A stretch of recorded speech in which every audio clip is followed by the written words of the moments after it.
दुर्दैवी अपघात पुण्यामध्ये घडला आणि नशेमध्ये असणाऱ्या अल्पवयीन मुलाकडनं तो घडलेला आहे।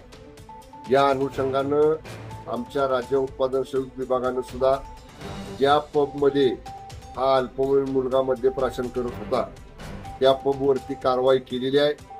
तिथल्या दोन्ही पबचं जो परवाना आहे तो सस्पेंड करायचे आदेश आमच्या तिथल्या स्थानिक अधिकाऱ्यांनी काढलेले आहेत। आणि एवढंच नाही तर या पार्श्वभूमीवरती पब असतील, बार असतील, उशिरापर्यंत चालणारे मद्य पेय देणारे हॉटेल्स असतील, या सगळ्यांच्यासाठी एक धडक मोहीम तपासणीची आमच्या राज्य उत्पादन शुल्क विभागाकडून संपूर्ण राज्यामध्ये राबवली जाणार आहे।